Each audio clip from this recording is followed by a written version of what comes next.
দেখুন বন্ধুরা, রান্নাঘরে যাবার আগে আমি মাঠে চলে এসেছি। মাঠের কিছু চারা গাছের সাথে আপনাদের পরিচয় করিয়ে দিই। এটা মাচার পটল, নতুন গাছ, কেবলই উঠছে মাচায়, আর দুই একটা করে ফুলও ফুটেছে। এই যে দেখুন, একটা ফুল দেখাচ্ছি আপনাদের। এই যে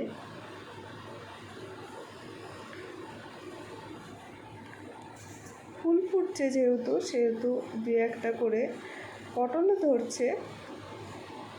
এই যে পটল,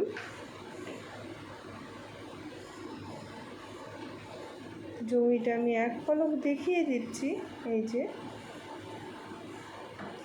এই যে দেখুন, আর একটা পটল।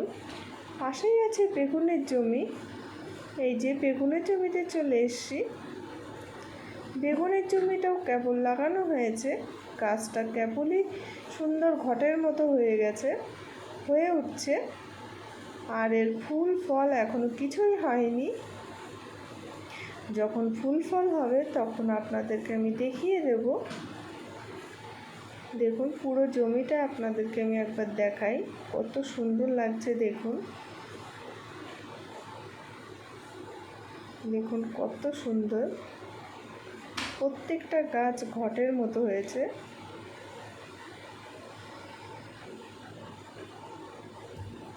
তো বন্ধুরা, মাঠ তো অনেক ঘোরা হলো, এবার আমরা চলে যাই রান্নাঘরে। হ্যালো বন্ধুরা, রিঙ্কুর রান্নাঘর উইথ ভিলেজ ফুডে আপনাদের স্বাগত। আশা করি আপনারা সুস্থ আছেন, ভালো আছেন, আমিও ভালো আছি। আজকে আমি তালের পাটিসাপটার রেসিপি নিয়ে এসেছি। কীভাবে করতে হবে তার উপকরণ আর রেসিপিটা আপনারা একবার দেখে নিন, আর তার সাথে নতুন একটা টিপসও নিয়ে এসেছি। পুরো ভিডিওটা দেখতে থাকুন। তালের পাটিসাপটা তৈরি করার জন্য প্রথমে আমি বাটি নিয়ে নিয়েছি। এর মধ্যে দিয়ে দিচ্ছি গমের আটা, চালের গুঁড়ি, আর দিচ্ছি চিনি। এবার আমি এর মধ্যে দুধ দিয়ে ভালোভাবে মেখে নেব। এটা আমি লিকুইড দুধটাই দিয়েছি, আর ভালোভাবে মাখতে হবে।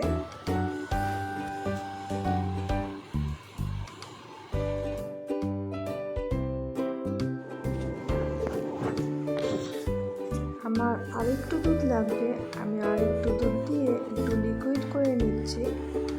এই যে দেখুন, এর মধ্যে দিয়ে দিচ্ছি তালের ক্ষীর, 3 চামচ মতো দেব আমি। দিয়ে আমি ভালোভাবে মিশিয়ে নেব। তালের ক্ষীরটা আমি আগে থেকেই জ্বালিয়ে রেখেছিলাম, আর তালের ক্ষীর তৈরি করাটা আমি আগেই দেখিয়েছি। আপনারা আমার চ্যানেলটা একবার ঘুরে আসতে পারেন, তাহলেই তালের ক্ষীরের রেসিপিটা পেয়ে যাবেন। দেখুন, এটা একটু ঘন ঘনই আছে। এর মধ্যে আমি একটু জল দিয়ে দেব। এই যে দেখুন, একটু বেশ ঘনই আছে। আমি আর একটু পাতলা করার জন্য জল দিয়ে দিচ্ছি।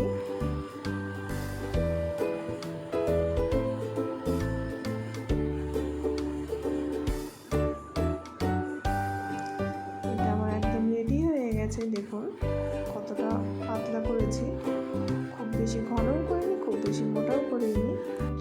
এদিকে ননস্টিকি তাওয়াটা আমি গরম করতে বসিয়ে দিয়েছি, আর এর মধ্যে দিয়ে দিচ্ছি গোলা।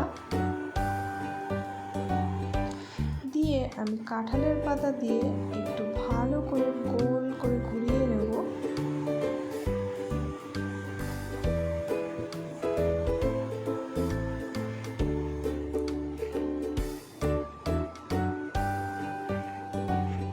এটা আমি গোলাতেও তালের ক্ষীরটাই দিয়েছি, আর পুরটাতেও আমি তালের ক্ষীরই দিয়েছি।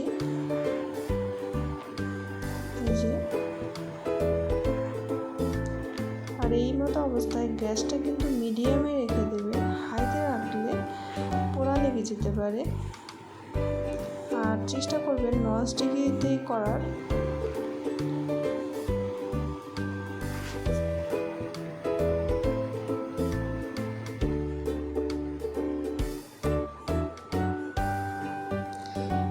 দেখুন, আমার একটা হয়ে হয়ে গেছে। এইভাবে আমি সবকটি করে নেব। আর তেল দিয়ে একটু সামান্য হালকা তেল দিয়ে একটু ঘুরিয়ে নিয়েছি। আমি আর একটাও দেখিয়ে দিচ্ছি।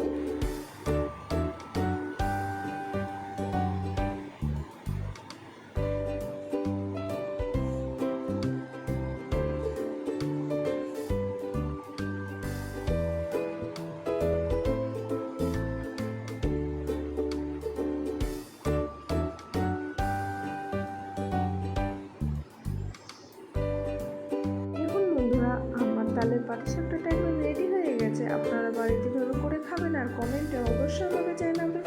ভালো হলেও জানাবেন, খারাপ হলেও জানাবেন। এতে কি হয়, ভুল ত্রুটিগুলো শুধরে যায় আর তার সাথে সাথে একটু আগ্রহটাও বাড়ে, আর কিছুই না। আর প্রতিদিনকার মতো আজকে আমি একটা নতুন টিপস নিয়ে এসেছি।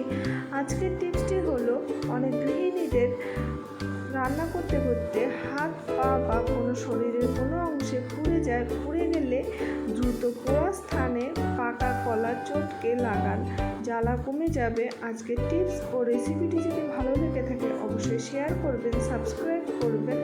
আজকের মতো ভিডিওটি আমি এখানেই শেষ করছি। আগামী দিন আবার নতুন একটা ভিডিও নিয়ে আসবো। ততক্ষণ আপনারা সুস্থ থাকুন, ভালো থাকবেন। ভিডিওটি সম্পূর্ণ দেখার জন্য অসংখ্য ধন্যবাদ।